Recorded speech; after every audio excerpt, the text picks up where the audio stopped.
आज हम देखेंगे time travel based movie explanation जिसका नाम है प्रीडेस्टिनेशन।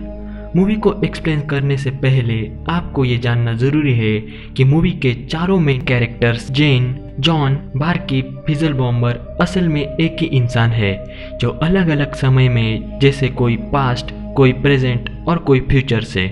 मूवी की कहानी शुरू होती है एक एजेंट से जो एक टाइम ट्रैवलर होता है जो समय से पीछे आके एक बम धमाके को रोकने आया होता है जो वहाँ होने वाला था। इसलिए वो उस बम को डिफ्यूज करने की कोशिश करता है जिससे धमाका होने वाला था। एजेंट बम को डिफ्यूज करने वाला होता है, उसे वहाँ किसी के मौजूद होने का एहसास होता है जिससे उसका ध्यान भटकता है। ये वही इंसान होता है जिसने वहाँ बॉम्ब लगाया होता है। बॉम्ब डिफ्यूज करने को छोड़कर वो उसे ढूंढने लगता है। जब एजेंट को वो मिलता है तब दोनों में गन फाइट होती है जिसके चलते बॉम्ब को डिफ्यूज करने का समय चला जाता है और वो बॉम्ब ब्लास्ट हो जाता है। बॉम्ब ब्लास्ट के कारण एजेंट घायल हो जाता है और उसका चेहरा पूरा जल जाता है। अब वह एक तीसरे आदमी की एंट्री दिखाई गई है जो जले हुए एजेंट की तरफ बढ़ता है और वायलिन बॉक्स को उसकी तरफ ढकेलता है। ये बॉक्स असल में टाइम मशीन होती है।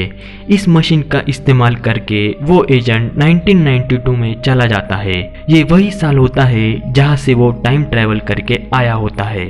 हम उस बॉम्ब ब्लास्ट की जगह 3 लोगों को देखते हैं। पहला वो एजेंट, दूसरा फिजलबॉम्बर जिसने एजेंट पे अटैक किया और तीसरा बारकीप जो एजेंट की तरफ वो बॉक्स बढ़ाता है। ये तीनों इंसान एक ही होते हैं जो अलग अलग टाइम से ट्रैवल करके आए होते हैं। भले आपको अभी ये कंफ्यूजिंग लगे लेकिन आगे आप ये सब समझ जाओगे। एजेंट 1992 में लौट जाता है लेकिन प्लास्टिक सर्जरी के जरिए उसे नया चेहरा दिया जाता है जिसका नाम होता है जॉन जो एक ब्यूरो का एजेंट होता है। इस ब्यूरो के पास टाइम मशीन होती है जो एजेंट्स को पास्ट में हुए घटनाओं को रोकने के लिए उन्हें दिया जाता है। जॉन को काम दिया होता है फिजलबॉम्बर को मारने का जो 1975 में न्यूयॉर्क में बॉम्ब ब्लास्ट को अंजाम देने वाला था जिसमें 10,000 से ज्यादा लोगों की जान जाने वाली थी। लेकिन बहुत कोशिशों के बाद भी जॉन फिजलबॉम्बर को मारने में सफल नहीं हो पाया था। जॉन को सर्जरी के बाद एक नया चेहरा मिलता है। ब्यूरो इसे एक लास्ट मिशन देता है जहां उसे 1970 में जाना था जहां उसे बारकीप का काम करना होता है। जॉन 1970 में चला जाता है। एक दिन उसके बार में उसकी मुलाकात 1970 वाले जॉन से हो जाती है जो और कोई नहीं बल्कि उसका यंग एज वाला रूप होता है। बारकीप उस यंग जॉन को पहचान लेता है क्योंकि वो उसका यंग एज का ही रूप होता है, लेकिन यंग एज वाला जॉन उसे नहीं पहचानता क्योंकि प्लास्टिक सर्जरी के वजह से उसका चेहरा बदल चुका होता है। यंग जॉन बारकीप को बताता है कि वो अनमैरिड मदर नाम के किताब का राइटर है। धीरे धीरे वो अपनी जिंदगी के बारे में बारकीप को बताने लगता है। वो बताता है कि उसका जन्म एक ऐसी बदकिस्मत लड़की के रूप में हुआ था जिसे 1945 में उसके माता पिता ने एक ऑर्फेनेज के बाहर छोड़ दिया था। बाद में उसका नाम जेन रखा गया। धीरे धीरे वो बड़ी होती गई पर किसी ने भी उसे एडॉप्ट नहीं किया। ऑर्फेनेज में उसने ये महसूस किया कि उसमें आम लड़कियों से ज्यादा ताकत थी। हर तरफ से ध्यान न देने के बाद उसने एक स्पेस क्रॉप्स प्रोग्राम ज्वाइन करने का फैसला किया जिसके हेड होते हैं रॉबर्टसन। वो वहाँ काफी अच्छा कर रही होती है फिर भी उसे डिस्क्वालीफाई कर दिया जाता है ऐसा बताकर कि उसके फिजियोलॉजी में कुछ गड़बड़ है जिसके बारे में उस समय उसे नहीं बताया जाता। डिस्क्वालीफाई का कारण वहाँ मौजूद लड़की के साथ झगड़े का कारण देकर उसे डिस्क्वालीफाई कर दिया जाता है जो एक झूठ होता है। स्पेस क्रॉप प्रोग्राम से निकालने के बाद जेन टूट जाती है जिसके बाद वो नाइट स्कूल ज्वाइन करती है। वहाँ उसकी मुलाकात एक इंसान से होती है जिससे उसे प्यार हो जाता है। दोनों के बीच ठीक ही चल रहा होता है कि एक दिन वो इंसान आके बताता है कि एक मजबूरी के कारण वो उसे हमेशा के लिए छोड़कर जा रहा है। उस इंसान के चले जाने के बाद जेन फिर से टूट जाती है। ये इंसान आखिर कौन था ये हमें आगे पता चलेगा। एक दिन जेन को पता चलता है कि वो प्रेग्नेंट है। कुछ दिनों बाद वो हॉस्पिटल में एक बच्ची को जन्म देती है लेकिन डॉक्टर उसे बताते हैं कि उसकी फिजियोलॉजी थोड़ी अलग है। जहाँ साधारण इंसान में मेल ऑर्गन होते हैं और एक स्त्री में फीमेल ऑर्गन। जेन के शरीर में ये दोनों ऑर्गन एक साथ मौजूद थे। बच्चे के डिलीवरी करते समय कॉम्प्लिकेशंस के चलते उसके फीमेल ऑर्गन को हटाना पड़ा, यानी कि जेन के पास मेल ऑर्गन बचा था, जिसका मतलब था कि जेन को अब एक मेल बना दिया गया था, जिसके कारण उसे बाकी जिंदगी भी मेल की तरह जीनी थी। कुछ समय बाद जेन को पता चलता है कि किसी ने उसकी बच्ची को हॉस्पिटल से चुरा लिया है। वो लाख कोशिशों के बाद भी अपनी बच्ची को ढूंढ नहीं पाती। धीरे धीरे जेन एक मेल की तरह रहने की कोशिश करती है और अपने नाम को जेन से जॉन कर लेती है। बाद में अपनी बारकीप को कहानी सुना रहा जॉन इतना सब बताकर अपनी कहानी खत्म करता है और उसे लगता है कि बारकीप उसके कहानी पर यकीन नहीं करेगा, लेकिन बारकीप को ये सब पहले से ही पता होता है कि वो खुद जॉन का फ्यूचर वाला रूप है, यानी कि ये उसकी खुद की ही कहानी थी जो जॉन उसे सुना रहा था। लेकिन वो जॉन को ये नहीं बताता कि वो उसका ही फ्यूचर वाला रूप है। बारकीप जॉन को बोलता है कि वो जानता है कि वो इंसान उसे कहाँ मिलेगा जो जेन को छोड़कर चला गया था। वो जॉन से प्रॉमिस करता है कि वो उसे उस इंसान के पास ले जाएगा और उसे मारने का भी एक मौका देगा। जिसके बाद जॉन और बारकीप टाइम ट्रैवल करके उस समय में पहुंच जाते हैं जब जेन नाइट स्कूल अटेंड करती थी। जॉन अपने पास गन रखकर उस इंसान को मारने निकलता है जिसने जेन की जिंदगी बर्बाद की थी। उस इंसान को खोजते समय जॉन की मुलाकात जेन से हो जाती है और जेन को उस समय देखकर जॉन को प्यार हो जाता है।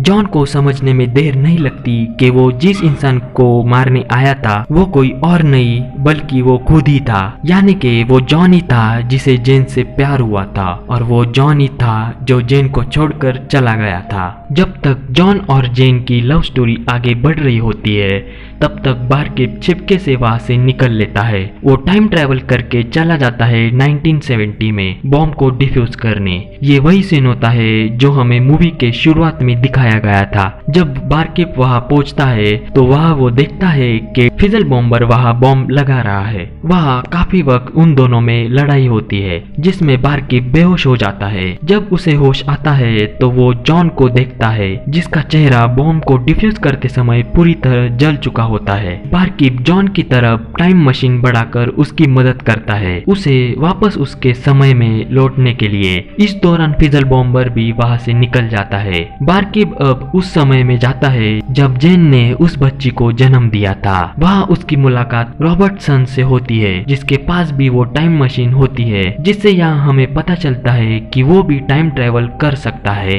मूवी में उसे ब्यूरो का हेड दिखाया गया है। बारकीप उस बच्ची को हॉस्पिटल से उठाता है और उसे 1942 में ले जाकर ऑर्फेनेज के बाहर छोड़ देता है। यहाँ हम व्यूअर्स को पता चलता है कि जेन ने जिस बच्ची को जन्म दिया था वो खुद जॉन ही था और यही कारण होता है कि उस बच्ची में मेल ऑर्गन और फीमेल ऑर्गन था। यही होता है प्रीडेस्टिनेशन पैराडॉक्स, यानी कि हम ये नहीं सोच सकते कि इस सब की शुरुआत कहाँ से हुई थी। 1992 में बच्ची को ऑर्फेनेज के बाहर छोड़ने के बाद बारकीप फिर से उस समय में चला जाता है जहां जेन और जॉन एक साथ थे। बारकीप जॉन को इशारा करके अपने पास बुलाता है। यही वो टाइम होता है जहां जॉन जेन से कहता है कि वो उसे छोड़कर हमेशा के लिए जा रहा है। जॉन जब बारकीप के पास पहुंचता है तो बारकीप उसे बताता है कि उन्हें उस समय को छोड़कर फ्यूचर में जाना होगा। बारकीप जॉन को बताता है कि वो कोई और नहीं उसका ही फ्यूचर रूप है, लेकिन इस बात को फिल्म के एंड में बताया गया है। उसके बाद बारकीप और जॉन टाइम ट्रैवल करके 1985 में जाते हैं। बारकीप वहां मिस्टर रॉबर्टसन से मिलता है और जॉन को वहां छोड़ देता है उसे उसके सदमे से बाहर आने के लिए। वो जॉन के लिए अपनी एक ऑडियो रिकॉर्डिंग भी छोड़ देता है जिससे वो चीजों को जान सके।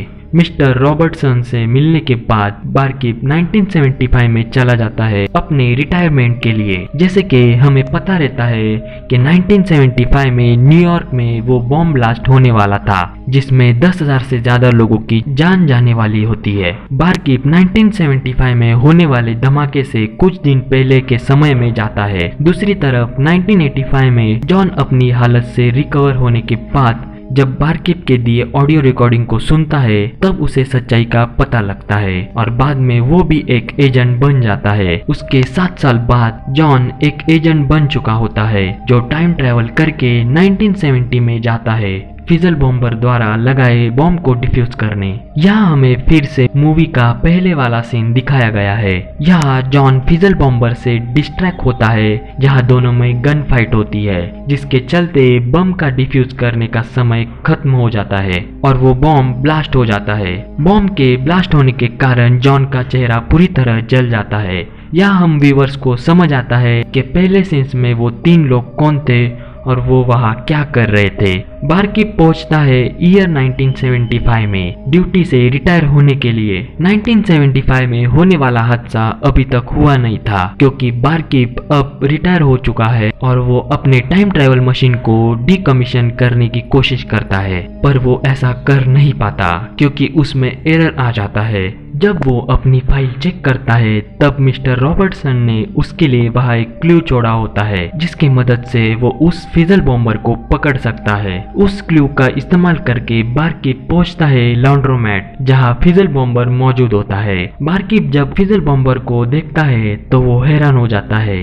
कि वो फिजल बॉम्बर कोई और नहीं बल्कि उसका ही फ्यूचर वाला रूप है। इससे यहाँ हमें पता चलता है कि बारकीप इतने दिनों से खुद के ही फ्यूचर रूप को ढूंढने और उसे मारने की कोशिश कर रहा था। फिजल बॉम्बर को देखकर लगता है कि टाइम ट्रैवल कर करके उसके दिमाग पर असर पड़ा हो, जिसने उसे आगे जाकर पागलों जैसे बना दिया होता है और वो बारकीप से फिजल बॉम्बर बन गया। मूवी के एंड में बारकीप फिजल बॉम्बर को मार देता है और वो अपने टाइम मशीन के बारे में मिस्टर रॉबर्टसन को नहीं बताता, जो एरर के कारण अभी भी चल रहा है और मूवी का यहाँ एंड हो जाता है। इस मूवी में हमें दिखाया गया है कि जो पहले हो गया है वो आगे भी होगा, चाहे टाइम ट्रैवलर्स कुछ भी कर ले, पर वो उसे बदल नहीं पाएगा बल्कि वो उस घटना को घटने में उसमें इन्वॉल्व रहेगा।